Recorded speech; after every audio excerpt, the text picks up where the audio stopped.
I returned to my old home in Portsmouth, New Hampshire, but it didn't feel like home anymore.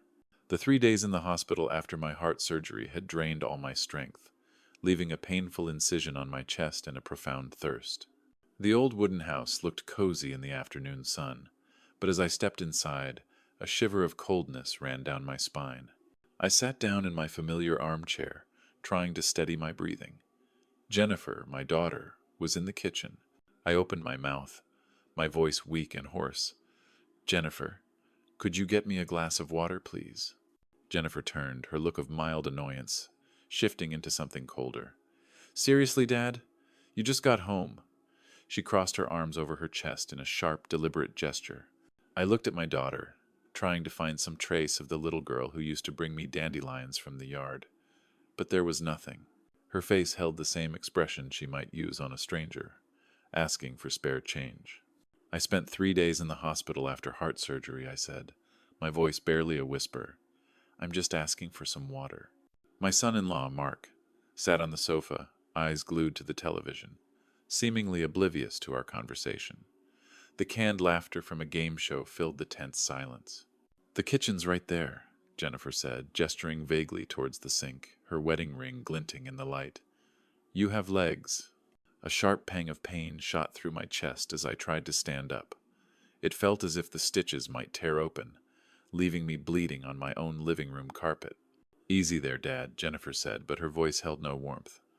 "Wouldn't want you falling and making even more work for us." "More work?" I repeated, feeling like an unwanted burden. A memory flashed back the glasses of water I'd brought her during childhood fevers, the midnight comforts when nightmares stole her sleep. Those memories now felt like they belonged to someone else's life. I gripped the edge of the kitchen counter.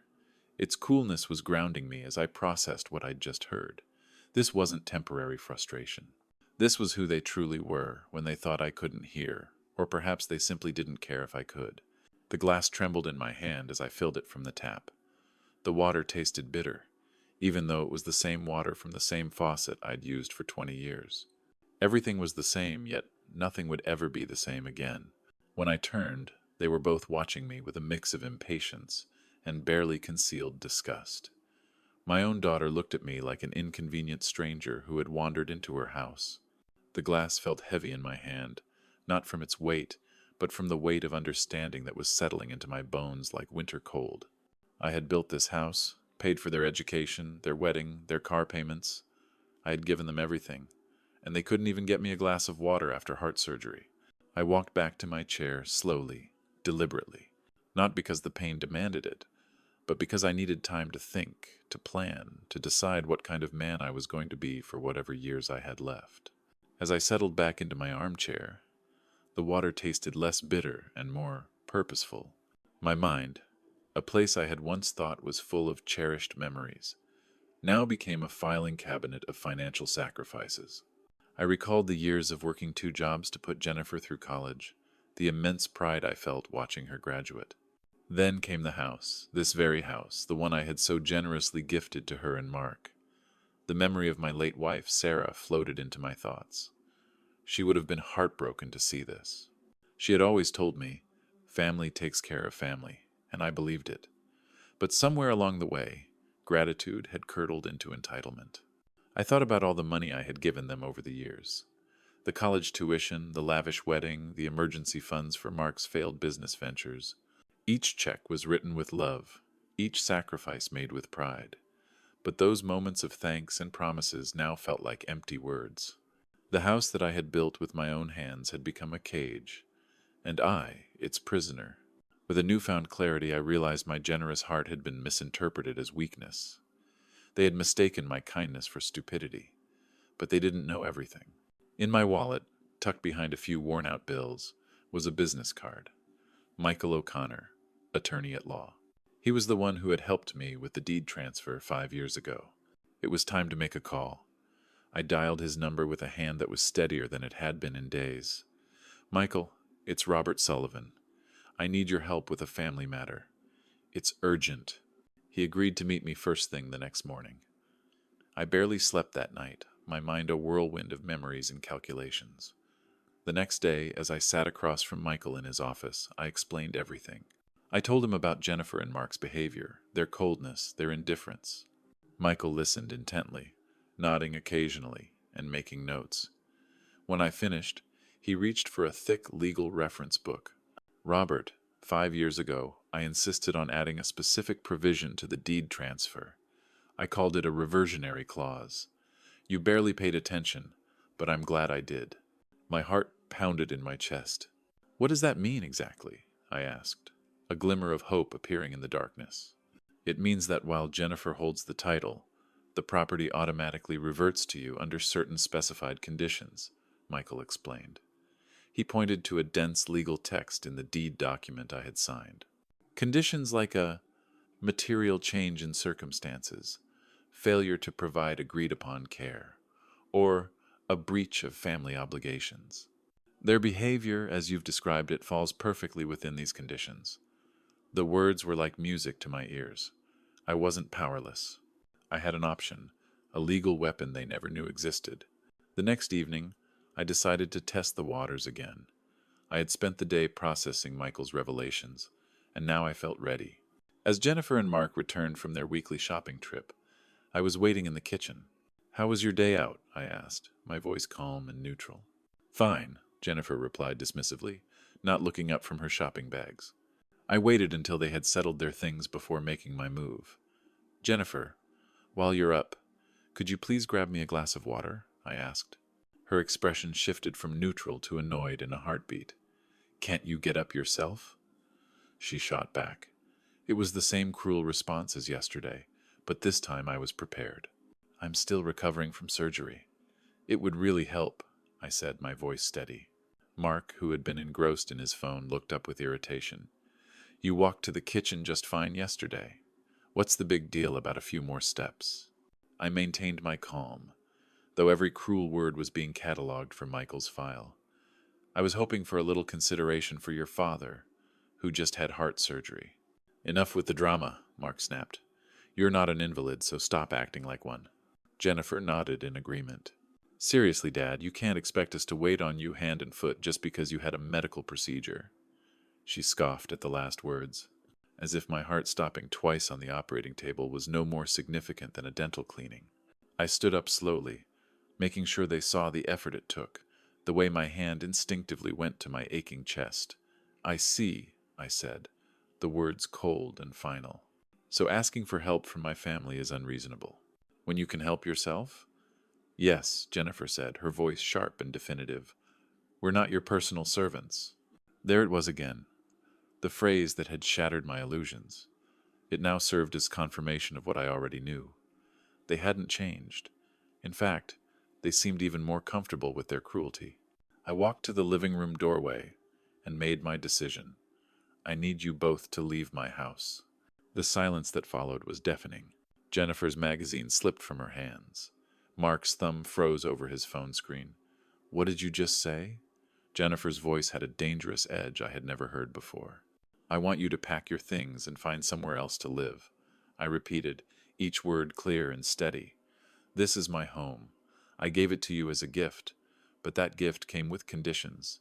You've broken those conditions." Mark stood up, his posture aggressive.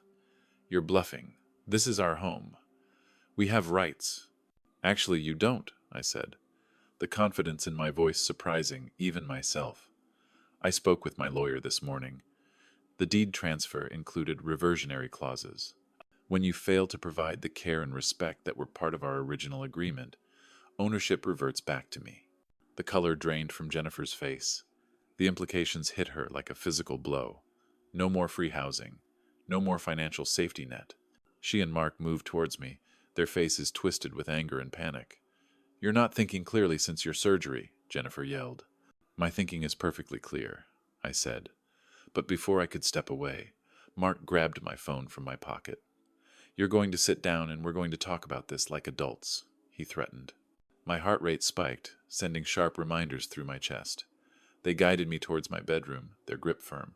I was weaker than I wanted to admit, and fighting both of them was impossible. The bedroom door closed with a decisive click, followed by the unmistakable sound of the lock turning from the outside. For nearly 30 minutes I was trapped, I checked the door, but the lock held firm. The window, though it opened, looked out onto a 15-foot drop to a concrete patio. My recent heart surgery made such an escape impossible. But the window also offered another way out. I could see my neighbor, Thomas Miller, in his backyard, a good man who always waved whenever we met. Pushing the window open wider, I positioned myself where he could see me. "Thomas, help me!" I called out. He snapped his head up, his expression shifting from confusion to concern in a heartbeat. "Robert, what's wrong?" He dropped the garden hose and moved closer to the fence. "I need you to call the police," I shouted, the urgency in my voice undeniable. "My daughter and her husband have locked me in this room and taken my phone." Thomas's face was a mix of alarm and disbelief. He quickly pulled out his cell phone. "I'm calling right now, Robert," he yelled back. Relief washed over me. This was working. "Tell them it's a family dispute involving unlawful confinement of an elderly man," I instructed. I heard the 911 dispatcher's voice clearly through his phone, and Thomas relayed the information about my medical condition and the locked door. "Officers are being dispatched," the dispatcher announced. "Estimated arrival time is 8 to 10 minutes. Just as Thomas ended the call, I heard footsteps rushing down the hallway towards my room. The lock clicked open, and Jennifer appeared with a perfectly crafted expression of concern. "Dad, are you feeling all right? You seem agitated," she said, her voice a perfect blend of worry and confusion. "The police are here," I stated, stepping past her into the hallway. "Police? Why would the police be here?" Mark emerged from the living room, a masterpiece of feigned bewilderment on his face. Before I could respond, the doorbell rang. Jennifer immediately took my arm, guiding me towards the front door with the gentle touch of a devoted daughter. "Let me get that," she said, opening the door to reveal 2 officers. "Good evening. I'm Officer Edward. We received a call about a family dispute," the officer said. "There must be some mistake," Jennifer replied, her voice perfectly pitched with confusion. "My father just had heart surgery, so we're being very careful with him." I stepped forward, pulling my arm away from her. "Officers, I called you through my neighbor because my daughter and her husband locked me in my bedroom and confiscated my phone." Jennifer's hand flew to her chest in apparent shock. "Dad, that's not what happened at all." "You were feeling dizzy and confused, so we helped you to your room to rest. The door wasn't locked. You were just having trouble with the handle." Mark moved closer, positioning himself supportively next to Jennifer. "Mr. Sullivan has been having some confusion since his surgery last week. The anesthesia can affect elderly patients for days afterward. We've been trying to help him, but he's been making accusations that don't make sense." Officer Chloe looked around the living room. Everything appeared normal. No signs of a struggle. "Mr. Sullivan, have you been taking any pain medications?" she asked. "Some, but I'm not confused or delusional," I said, my frustration growing as I saw where this was going. "He keeps insisting this is his house, and that he wants us to leave," Jennifer said sadly. "He was demanding water and getting very upset when we suggested he could get it himself. We love him, but it's been challenging." The officers exchanged a look. They saw a man recovering from major surgery, possibly confused by medication, making accusations against seemingly concerned and caring family members. They stayed for another 10 minutes, but the outcome was predetermined. The moment Jennifer produced my phone, claiming I had left it on the kitchen counter, and blamed everything on surgical confusion, the case was closed. After they left, the house fell into an ominous quiet. "That was a very stupid thing to do," Mark said, his voice carrying a threat the officers had never heard. Jennifer and Mark locked me in my room again, but this time they took everything: my phone, my wallet, and my documents. The following morning, after another long, sleepless night, I knew I couldn't risk a physical confrontation. This time, I climbed out my window and headed straight to David Chen's office. He listened to my account of the police visit, his face a mask of professional outrage. "Their claim to the police that you were confused due to surgery could be seen as elder abuse," he said, the words like a soothing balm to my wounded pride. "They used your medical condition to dismiss your legitimate concerns about your property rights. That irony will work in our favor." Michael spent the next hour drafting documents with a focused intensity. "The notice of gift revocation will be ready for service this morning," he announced. "It outlines the legal grounds for their hostile treatment, failure to provide care, and deliberate confinement against your will. They'll have 72 hours to vacate the premises. Walking out of his office, I felt a weight lift from my shoulders. I was no longer just a confused old man making baseless accusations. I was a property owner, exercising his legal rights with professional representation. I arrived home and found Jennifer and Mark in the kitchen, their casual confidence from the previous day gone. They were whispering nervously. "Jennifer, Mark, I need you both in here," I said, my voice carrying an authority they hadn't heard before. I held up the legal documents. "These are eviction notices. You have 72 hours to remove yourselves and all your belongings from my property." The silence that followed was profound. Jennifer's coffee mug stopped halfway to her lips. Mark's phone screen went dark. "What are you talking about?" Jennifer's voice was filled with a hint of uncertainty. "I'm talking about the legal reality you chose to ignore," I said, unfolding the first document. "Pursuant to New Hampshire state property law, the undersigned property owner hereby revokes the gift deed executed in favor of Jennifer Richardson on the grounds of material ingratitude and breach of implied conditions." Mark stood up abruptly. "You can't be serious. This house is ours. We live here. You lived here at my discretion, which you forfeited when you decided to treat me like an unwelcome stranger in my own home." I continued to read from the document, detailing their hostile treatment, their failure to provide care during my recovery, and their deliberate confinement against the grantor's will. Jennifer sank into the chair, her face pale. "You actually went to a lawyer?" "I went to my lawyer, the same one who handled the original gift deed 5 years ago," I said calmly. "He was fascinated to learn how you've been treating the grantor of your free housing." "Dad, please!" Jennifer's voice cracked with the first genuine emotion I had heard from her since this began. "We can work this out. We can change." "It's too late for that," I said, folding the documents back into their envelope. 72 hours. The clock is ticking.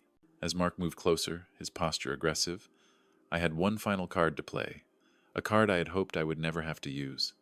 A single manila folder placed on the coffee table.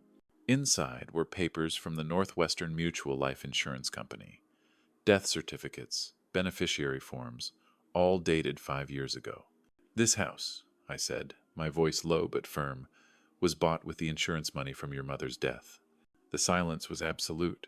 The weight of that moral reality settled over them like a heavy blanket. This wasn't just about legal ownership anymore. This was about violating the sacred trust of a woman who had died believing her sacrifice would protect the people she loved most. The silence in the room was absolute as Jennifer stared at the insurance papers. Confusion, disbelief, and then a dawning horror washed over her face. Mark, reading over her shoulder, looked just as shattered. The house they had taken for granted, the home where they had so casually treated me with contempt, was built on the foundation of Sarah's life. "Your mother maintained that insurance policy for 20 years, specifically to provide security for our family," I said, my voice carrying the weight of 5 years of grief and planning. "She died believing that money would ensure we always had a safe place to live, that we would take care of each other." Tears streamed down Jennifer's face. "I'm so sorry, Dad. I had no idea." "You didn't know because I protected you from that knowledge," I replied, "just as your mother protected us with that policy. I wanted you to see this house as a gift from a loving father, not as something bought with tragedy." Jennifer and Mark began to cry in earnest. They tried to apologize, to make promises of change, but it was too late. Their cruelty had already violated a sacred trust. I stood up, leaving the documents on the table.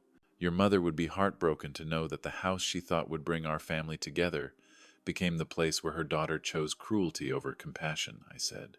"She would be devastated to learn that her final gift was used as a weapon against the father she loved." The moral weight of my words was crushing. It was no longer about money or eviction. It was about the profound betrayal of a mother's last wish. "What can we do?"